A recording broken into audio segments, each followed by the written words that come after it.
Wake up everybody, no more sleeping in bed. No more backwards thinking, time for thinking ahead. The world has changed so very much from what it used to be. There's so much hatred, war, and poverty. Wake up all the teachers, time to teach a new way. Maybe then they'll listen to what you have to say. They're the ones who's coming up, and the world is in their hands. When you teach the children, teach them the very best you can.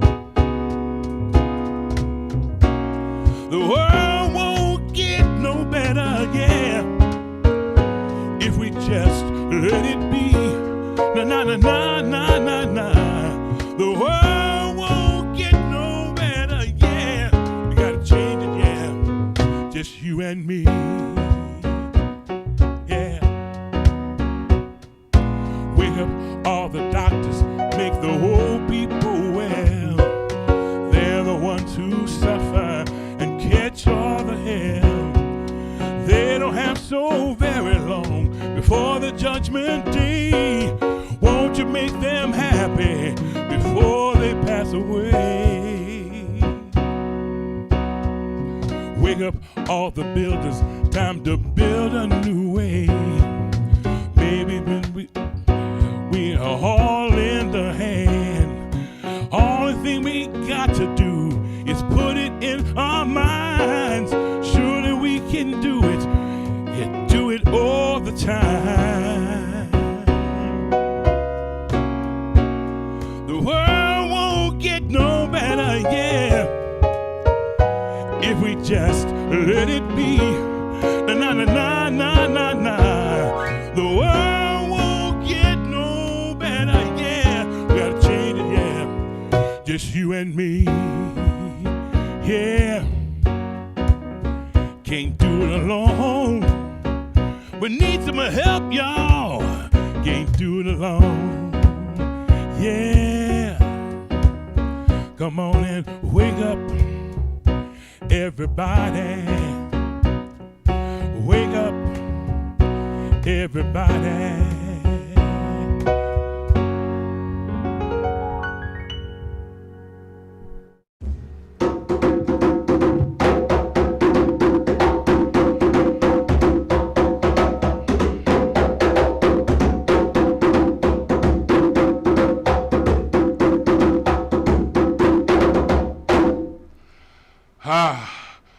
What better way to bring in the ancestors and to start our morning off than to say, wake up everybody. That's what Ujamaa Place does. We wake up and inspire Ujamaa men to become their best selves. Ujamaa Place is a social justice agency with wraparound services that transform the lives of Ujamaa men, addressing their emotional, their physical, mental, and spiritual needs. That's right. The Twin Cities are and has some of the greatest racial inequities in the entire nation. These racial disparities have a grave impact on the population we serve at Ujamaa. And while this information is not new, the current climate has amplified this reality in a manner that is broader and louder. In the instance of the George Floyd instance, although he was not a Ujamaa man, his experience exemplifies what many of our Ujamaa men have gone through. Lives met with challenges, fueled with a desire to transform them for the better. I'll never forget the photo of George Floyd's daughter, Gianna, sitting mightily on the shoulders of her godfather, Stephen Jackson's shoulders, proclaiming, "My daddy changed the world." That's what each of our Ujamaa men hopes to do, change the world through our holistic wraparound services that have the potential of allowing excellence to happen and achieve in their lives. That being said, I invite you to grab your morning beverage and settle in as we celebrate the men of Ujamaa Place who have transformed their lives. Ujamaa Place's programming is the answer to addressing the social injustices surrounding our men. This is Ujamaa Place's 10th year anniversary. In 2010, a group of St. Paul leaders came forward in response to the unsettling data that young black students were not graduating from St. Paul public schools, and that was happening at an alarming rate, due primarily to racial inequity surrounding them from birth. Ujamaa Place was created in response to this revelation and to address even broader racial discrepancies such as housing, workforce training, employment, and mental health services for young African American men. We thank those early leaders, and because of their vision and incredible community financial support, Ujamaa Place has served more than 4,000 young African American men. This morning, we are going to hear from Ujamaa men who have transformed their own lives and have become better men, amazing fathers, committed husbands, and powerful community members. Following their testimonies, we'll also hear from our keynote speaker, Dr. Charles P. Morgan. After our program concludes, we will wrap up the morning with words from our founding partners as well as civic leaders. The work that Ujamaa Place does is crucial now more than ever, and this morning, we need your help. Ujamaa men's lives and futures depend on you and me. So wake up, everybody. We're going to raise $70,000 in additional dollars raised, allowing us to serve more men. These men's lives and futures depend on you. As you are inspired this morning, please consider giving in a way that is meaningful to you. We're counting on that. And at this time, I have the pleasure of asking Faith Lofton, our Ujamaa Place Program Director, to join me. Faith? Thank you, T. Michael. Ujamaa Place programming is managed by Ujamaa Place coaches and mentors, African American men and women who most often have walked in the shoes of the men we serve. We call them credible messengers. These mentors or coaches are critically important in the lives of our men. Now, with COVID-19 guidelines, we are restricted to having our large group sessions with our enrolled men, so we have created Ujamaa on the Go. We go out to meet the men where they are, in our housing units, at their part-time jobs, at St. Paul College where they're taking workforce training classes, or living with family and friends.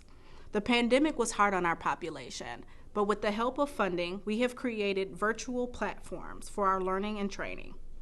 Our Ujamaa men are resilient, and they embrace our Ujamaa Place community completely and however they can during these challenging times.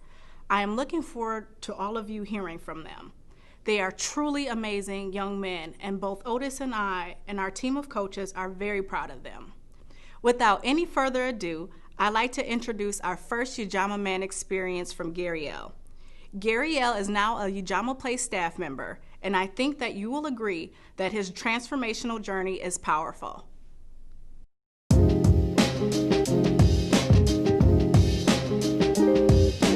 Even though my birthplace was in Boston, I was raised most of my life in California. Pretty much gangs, drugs, and violence infected our whole area, and it became a part of our everyday living.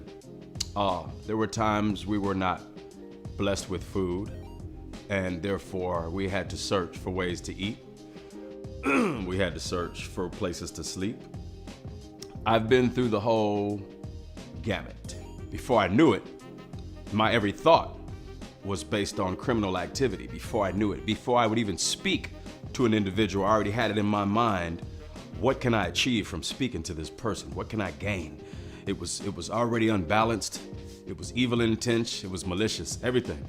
It wasn't until I ended up in the penitentiary in Texas, which is considered by fact the worst prison system in America. They still have plantations, they still pick cotton.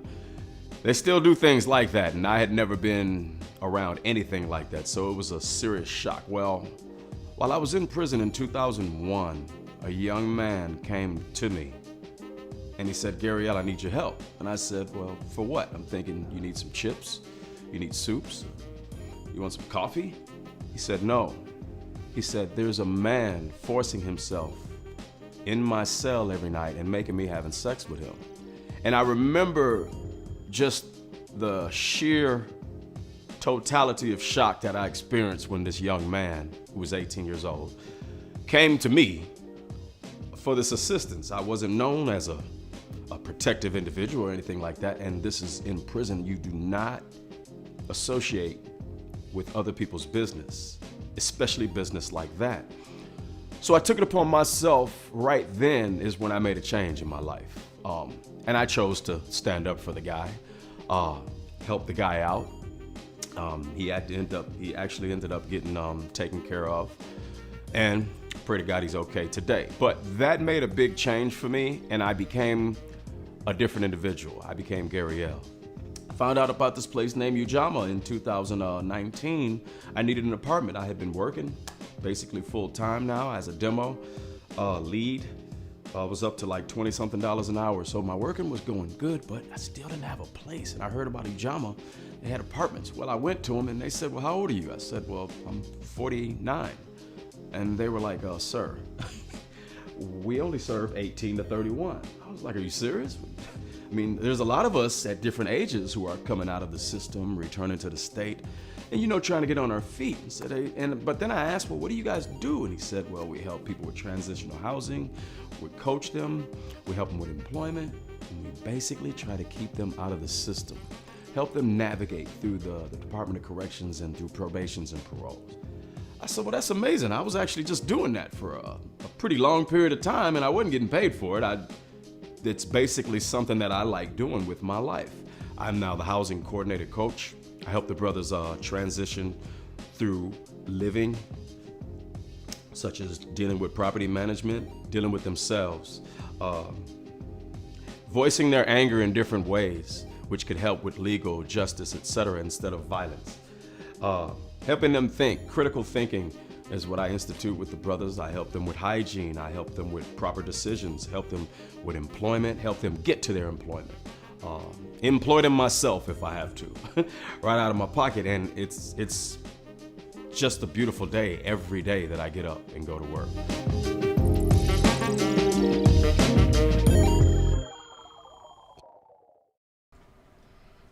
Well, if you missed it earlier, we have raised $70,000 already. Keep those donations coming in because we're so excited to have your enthusiastic generosity coming through. We're receiving it and we're greatly appreciating it. Now, Gary, we want to thank you for your experience and your personal story, and your dedication is very impactful. Those words, wonderful. We're proud of you. Ujamaa Place was the answer for Gary, the answer to his desire to transform his life, and our community's answer to addressing social justice disparities.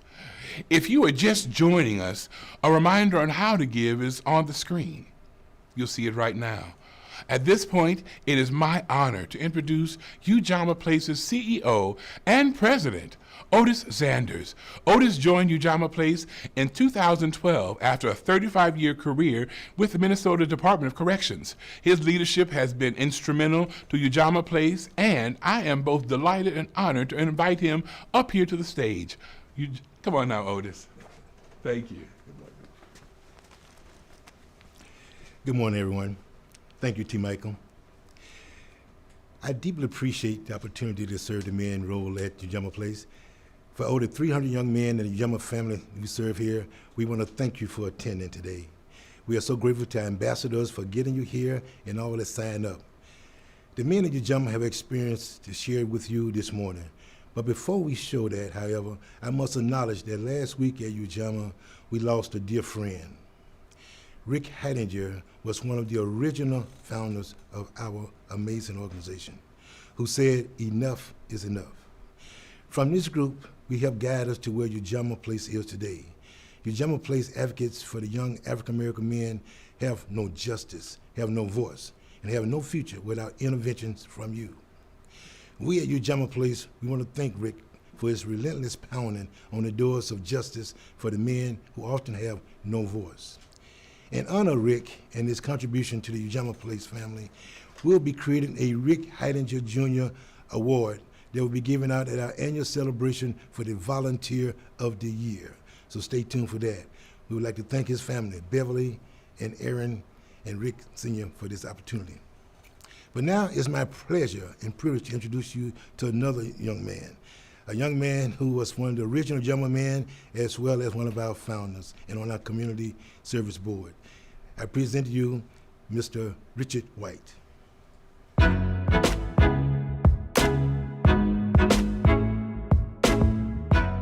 grew up without my father being in the picture.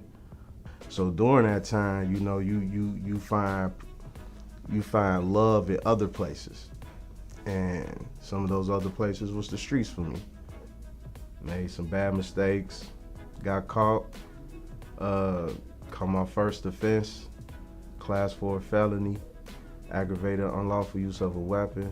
It was my first offense, so I copped the plea, 18 months probation. I was 21 at the time. I'll say a good 4, 5 people, close people in my life at the time was all murdered. And it just felt like I was next on the list. If I didn't get my life together, that's just how I was feeling. November 2003 was the last time I was involved in any illegal activities. And I just was committed to really changing my life from there on. I stayed the course, and then one day I saw on the front page of the Pioneer Press an article about Ujamaa Place. It was written by Ruben Rosario. I read it. I fell in love with the idea and the concept and the stories of the men that was already there. It wasn't always easy. There was some times when I wanted to leave. It was a time where I was like, man, I could do this on my own, or man, this ain't for me and stuff like that. Then one day I was just sitting in class and just looked around how everybody was in here and we was participating, and some people's situations was worse than mine. So it was like, okay, if they can do it, I can do it. And it was like, and our bond was close when I first got here. Like, it was just extremely close. Like, we looked out for each other. I've been with Ujamaa ever since. never really too much turned my back on them. Stayed with them through all these years. They helped me immensely with education and employment. I pretty much have kept a job since I've been here. I received my associate's degree since I've been here. I'm 20 credits away from my bachelor's. And I'm also a board member here at Ujamaa now. But to see other people who going through the same things you're going through, who've been down the same road you've been down before, and like I said, some people they probably got it worse than you do, and it's to see just all of us just unite to accomplish our goals. It's a beautiful feeling. It's a beautiful thing to see.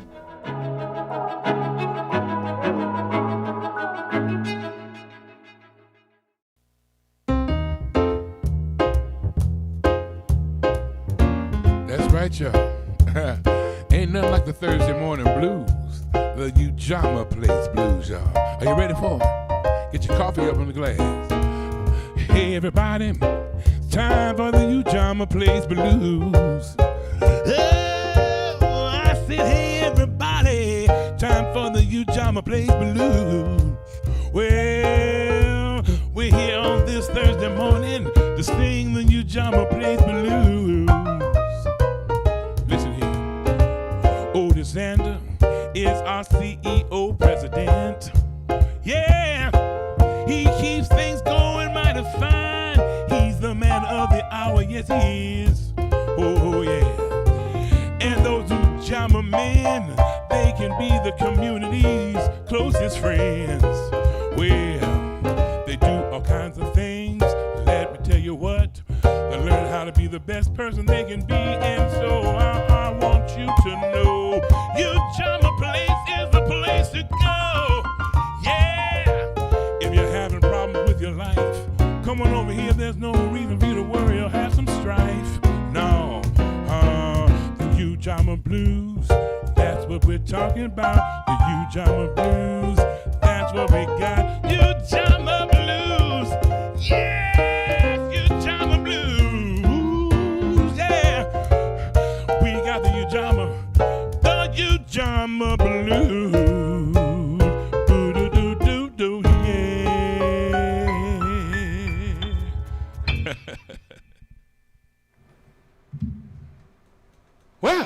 How about that for some Ujamaa Place blues? Man, oh man, since we were last together and after we heard from that video, we've raised another $12,000.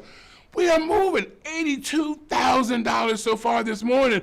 What an amazing thing to be able to say triumphantly that our community supports what Ujamaa Place does, supports our Ujamaa Place men, and supports the efforts and the whole intention of this program to give these men the best possible way to become their better yet to be. Now let's move on and hear from Trey Edwards, a great example of Ujamaa men and a devoted father too. Let's hear it from Trey.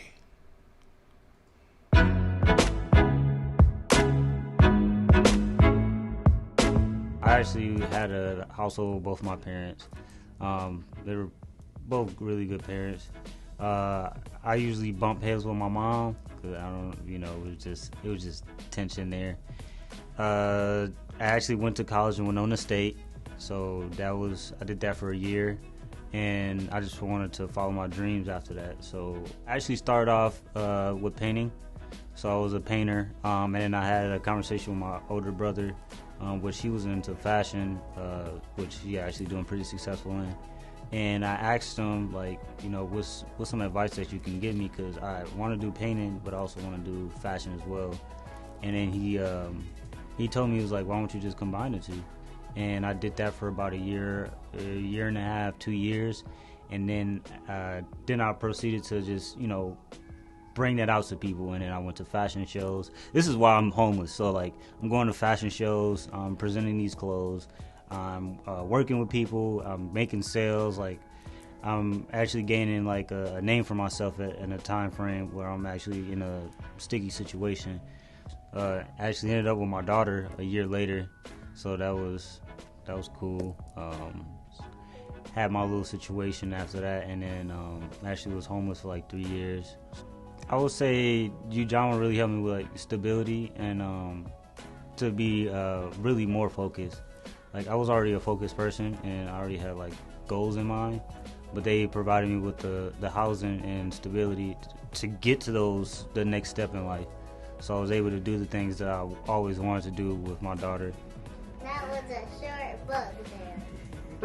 Being a father to me means being a guide for my daughter, also being a provider and being somebody to have cry on your shoulder, and just be that person that feel like she can go and ask me anything or come to me for any situation, and I'll be able to provide that for her. If I wouldn't have Ujamaa Place, I'd probably still be struggling with having to spend time with my daughter, even providing clothes for her, fun activities. I wouldn't be able to do all those things without Ujamaa Place. They really pushed me forward.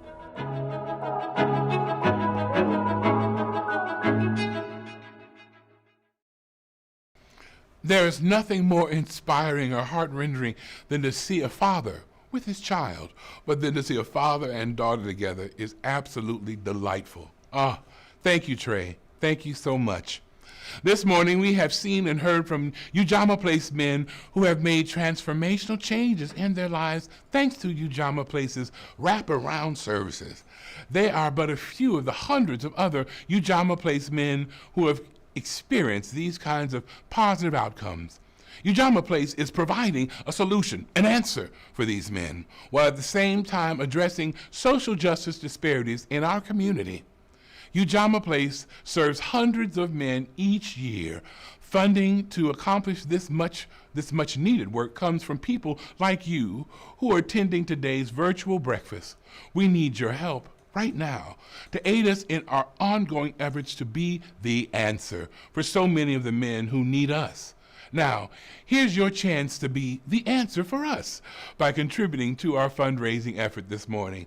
At this time, I am overjoyed to announce that we have raised now $90,000. You can visit our website or text Ujamaa Place to 43-321 to donate today. 43-321. Now, as you know, most fundraising events have what we call A giving moment. Well, in this year's program, we have just that, a moment, and we are going to hear from, in just a moment, a remarkable Ujamaa man whose testimony and call to action is truly inspirational. Oh, by the way, did I happen to mention his name is Inspiration?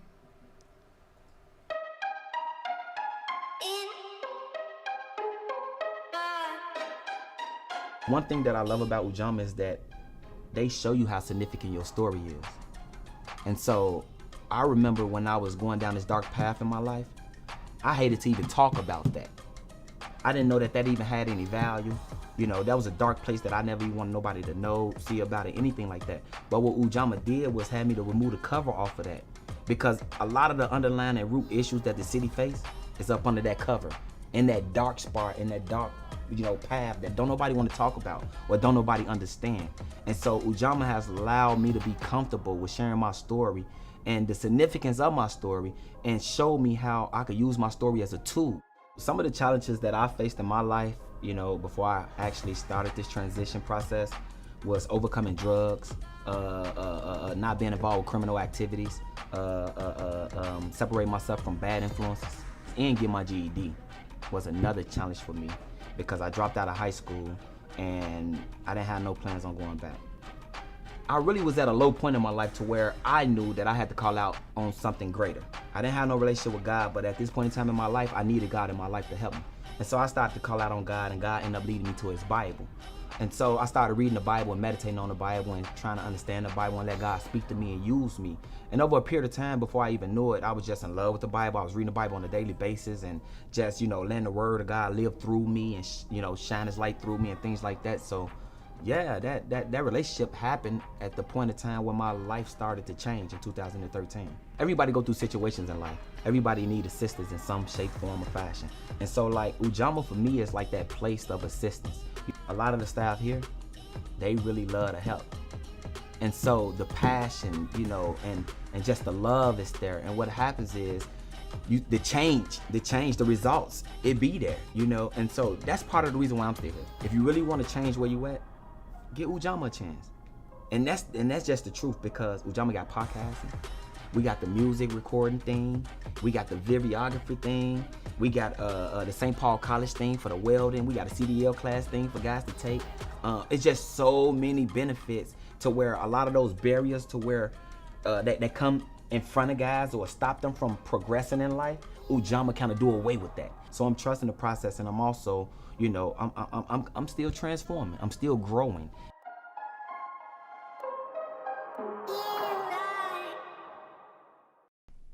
That is my Ujamaa story, and you have heard from a few of us this morning. Mr. Otis tells me that a lot of nonprofits have this type of fundraiser, and at the end, a nice, convincing, older, professional person gets up and asks audience to please contribute to the organization. Ujamaa Place has had some great people making this important request. Commissioner of Public Safety, John Harrington, and even a Reverend a couple of times, Reverend David Van Dyke. But today, you got me. And I think this is who should be asking people to please support Ujamaa Place, because you are changing the lives of many black men like me. You are making a difference in our lives, which make a difference in our communities and in our families. And I just want to leave you all with this one thing, just so that you know the impact of your donations. Your donations is a reward to my change. And all of the men here at Ujamaa and myself would like to thank you for being a part of our change. Thank you, extended family. Well, we are back, and I've got some exciting news. First of all, I want to thank Dennis and Jessica Benson. Thank you both for your contribution. Your donation from the heart has reached and touched ours. I also want to thank the Heidinger family and Rebecca Noker. Thank you both for your wonderful contributions. Now, here's something else I want to let you know, that so far we have raised, wait for it, that's right, $100,000. We are at $100,000. Now, how about that for breakfast? How about that scrambling up some eggs? That's pretty amazing. And I want to go back and just thank so much Inspiration for your inspirational words and for your wonderful comments and for your giving moment that made this incredible increase in our donations possible. Inspiration, and the other Ujamaa men are just that, an inspiration. Well, folks, as you keep your fingers busy entertaining those donations, I'd like to share another song option, or opportunity for you, I should say. And speaking of how actions today can make for a brighter and more hope-filled tomorrow.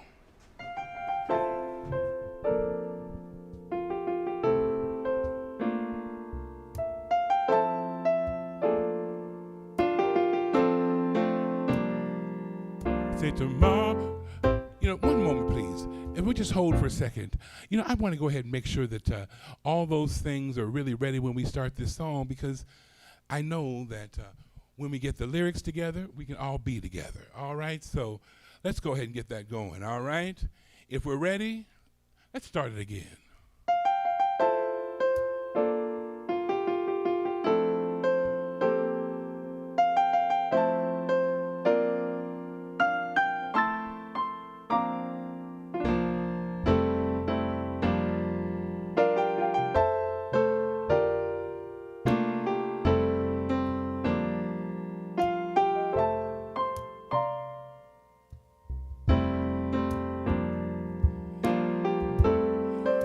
We're going to go ahead and move past the song right now.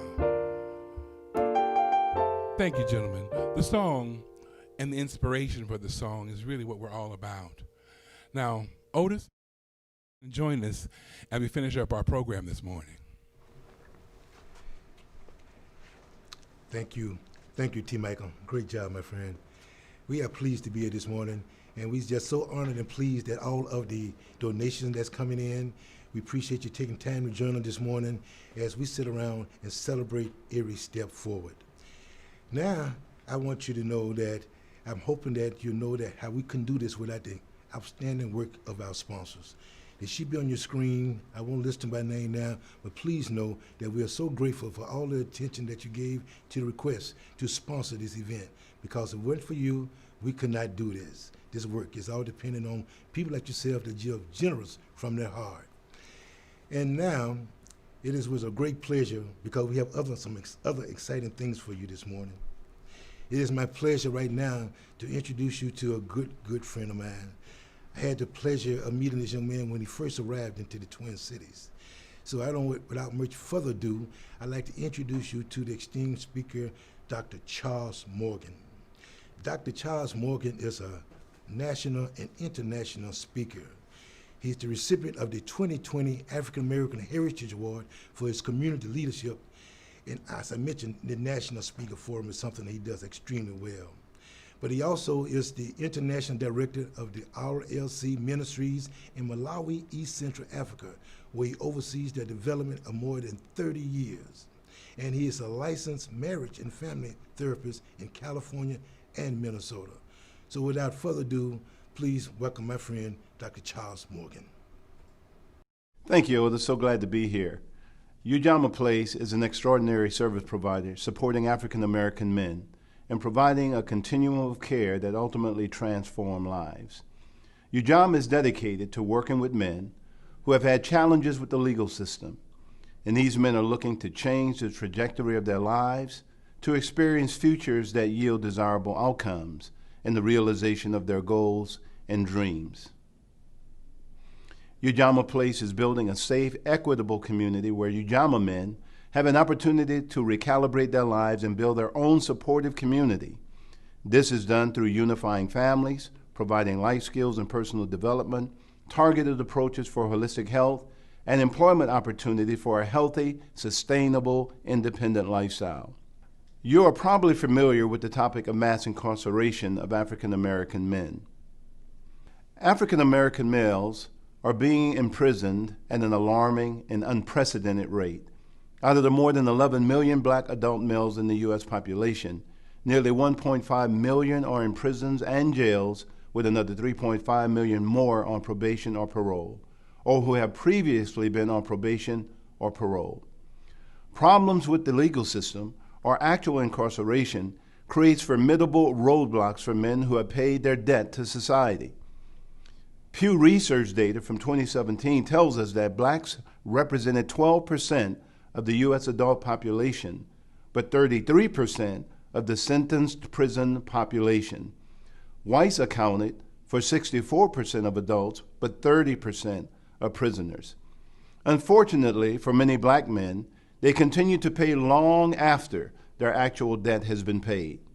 The concerns are heightened and warranted in the documented release of men having served inordinate sentences of up to 30 and 40 years who subsequently were found innocent through modern technology. Stereotypes must be broken, especially where circumstance and lack of opportunity have led to impossible solutions and hopeless circumstances. The reports of violence within the walls of our prisons serve to harden men and not reform them. Hope is achieved when there are meaningful possibilities that lie ahead of an individual. If possibility has no perceived opportunity to occur, hopelessness sets in. In my perception, this is where the work of Ujamaa Place can make a marked difference. Ujamaa Place provides the opportunity that engender possibility and thus hopefulness of a decent and fulfilling future. Today's challenges for the disenfranchised and incarcerated are far from business as usual.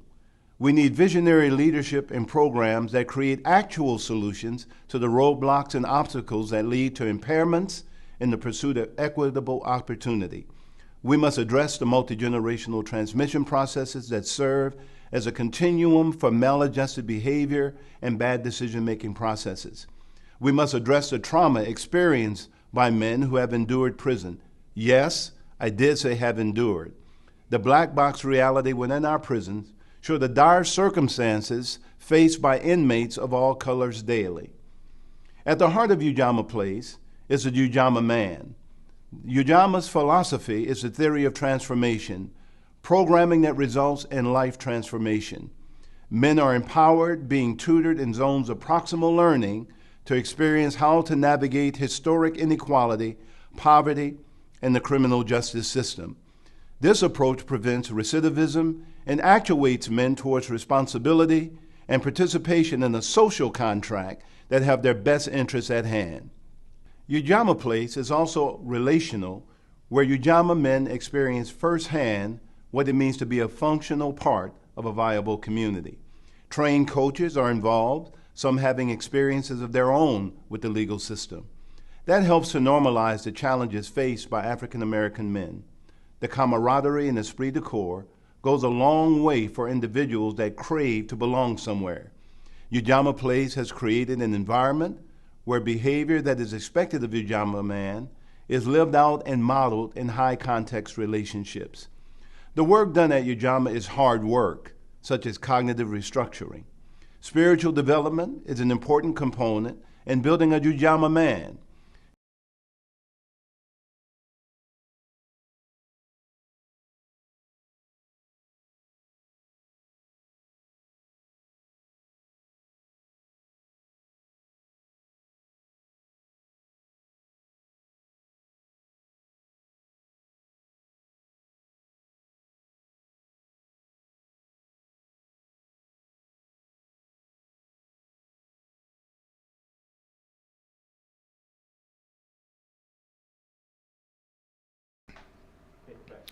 Hey, we're back, and sorry about that technical difficulty we had there with Dr. Morgan's speech.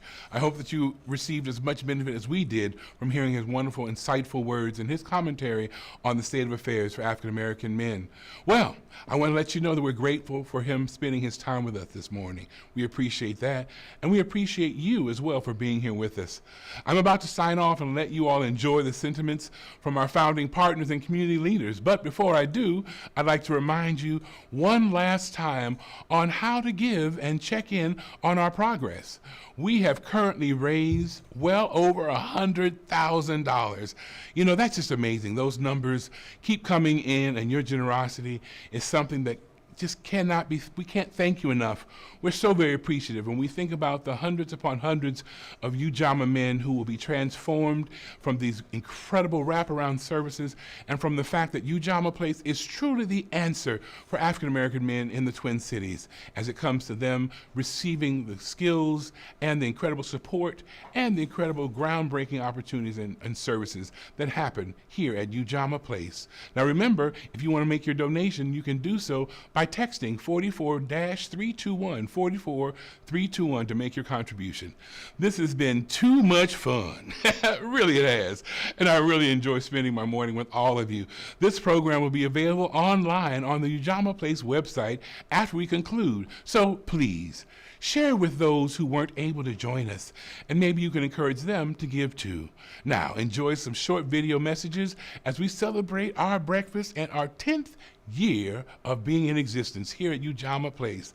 10-year anniversary. You'll hear more from our two musicians, my dear friends, Mr. Darryl Boudreau on percussion and Mr. Thomas West on piano. We thank them both for being here with us this morning. Without their musical accompaniment, what would I sound like? Not that much.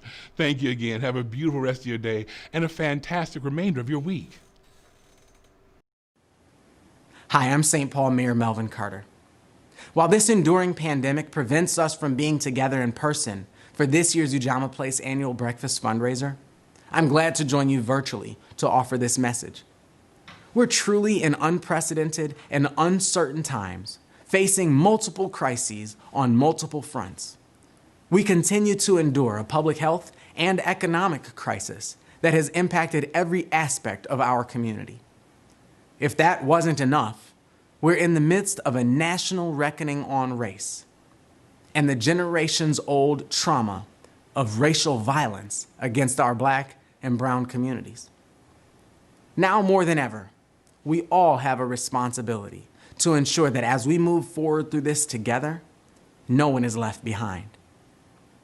This means the ongoing partnership among our public, private, and nonprofit sectors will continue to be absolutely critical to meeting the many needs of our community members. For the past decade, Ujamaa Place has been a leader in this important work, supporting men in our African American community through their transformative and empowering efforts. This journey over the past decade has only been possible because of the support of our entire community, who've invested not only in the organization, but in the vision for a brighter future. Today, as we gather virtually, join us in celebrating the impact of Ujamaa Place's first decade as we come together to envision the impact the organization will continue to have in the coming decade. Thank you for your ongoing support and for being a teammate in this work as we build a pathway for all of us. Stay safe, keep your masks on, and we'll see you soon. Good morning. I'm Kevin Walker with the Northwest Area Foundation, and I'm really delighted to join you this morning to celebrate 10 years of great work by Ujamaa Place and by the Ujamaa Men who have rebuilt their futures through this program.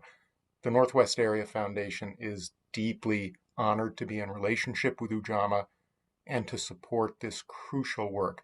If the events of 2020 have taught us anything, it's that justice for the Black community cannot wait another day, much less another year or another decade.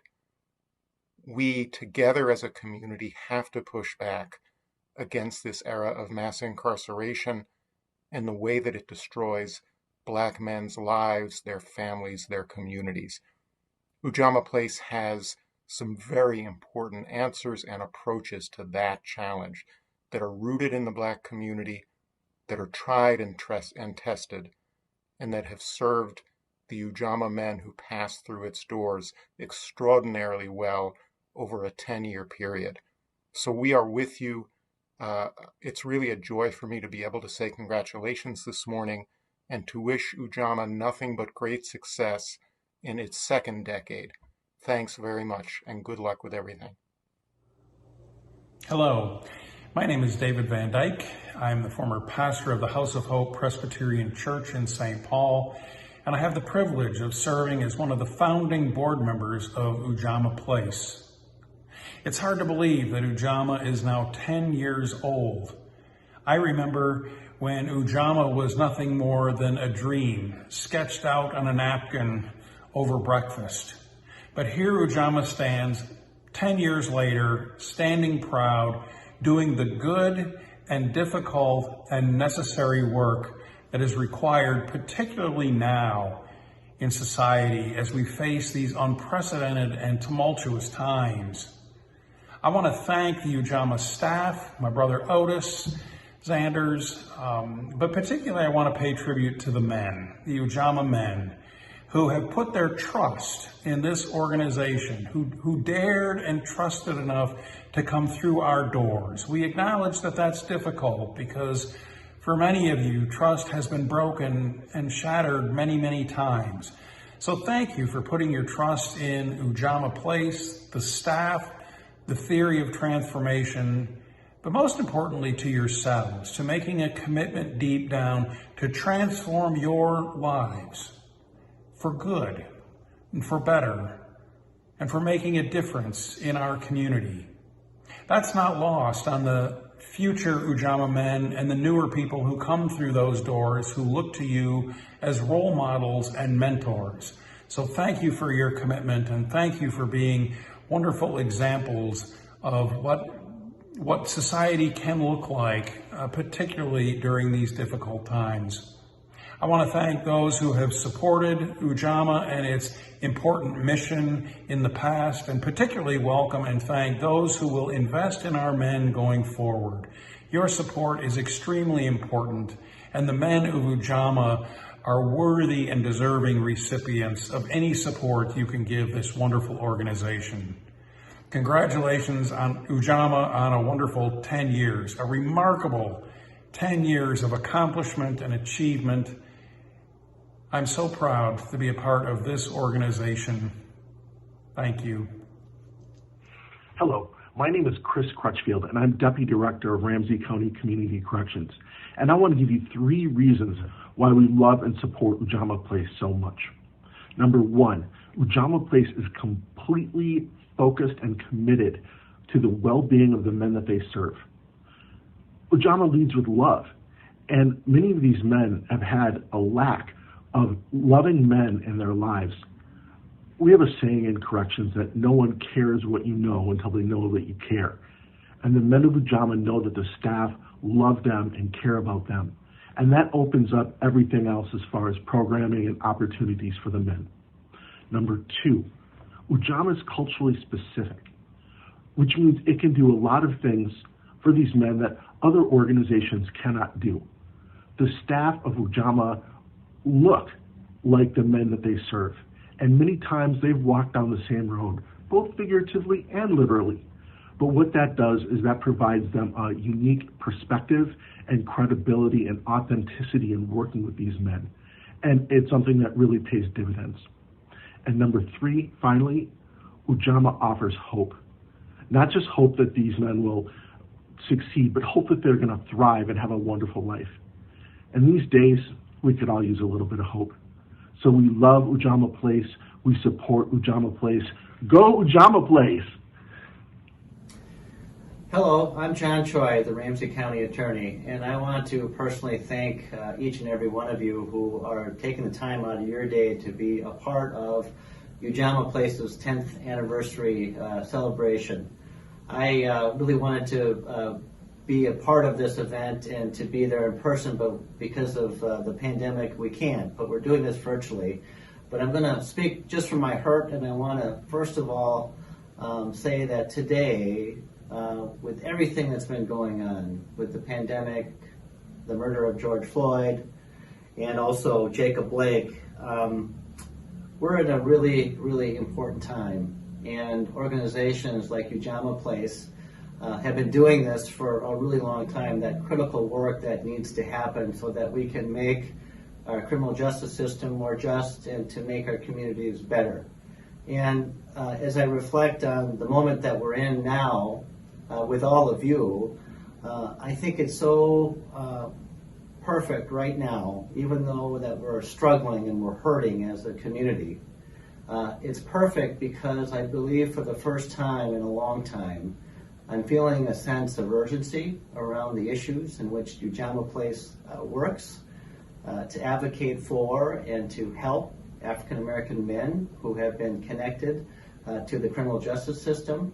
For the first time, I see our community actually see these men, and I want all of you on this video and to the Ujamaa men that I see you as well. And in order for us to have a more just society, I believe that we need to double our efforts around the work to support organizations like Ujamaa Place, like all of you are doing today, but really have some of these really deep, critical conversations and really acknowledge some of the things that really haven't changed over the course of our history.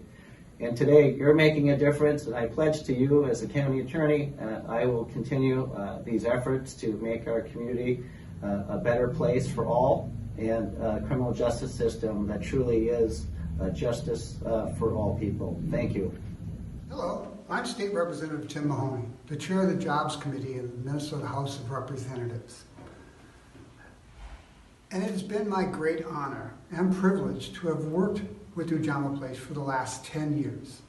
I've come to know Otis and the staff there and the work that they do, which is exceptional.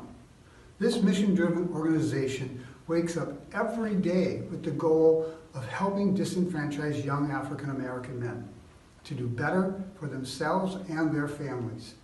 The core focus of stabilizing and transforming the lives of these men is holistic in its focus. It integrates cultural values, brotherhood, family, and taking care of one another at its center. Ujamaa Place comes from within the community, helps its community, and is led by the community. When we talk about changing social economic systems, when we talk about changing the criminal justice systems, organizations like Ujamaa, driven through experience and trust, are organizations that we want to lead.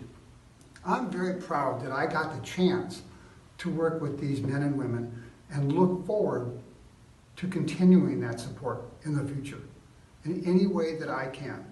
I hope you also will help in any way you can. Thank you for being here today, and let's go forth and support Ujamaa Place. Hello, I'm Eric Jolly, President and CEO of the St. Paul and Minnesota Foundation, and I am here today to say congratulations, Ujamaa Place, and thank you to Ujamaa Men. Ujamaa Men model for the next generation dignity, service, and incredible resilience. Ujamaa Men are individuals who have learned how to navigate inequality, poverty, and injustice. And because of that, they help us build a community which lessens inequality, reduces poverty, and can advance justice. Thank you, Ujamaa Men, for helping build a community we are all proud of, for building on the strengths of your resilience, and for giving us hope that all of us may one day achieve the greatness you are leading us to. Congratulations again, Ujamaa Place, all of the Ujamaa Men. We are proud to be supporters, sponsors, and friends in the community for this great organization.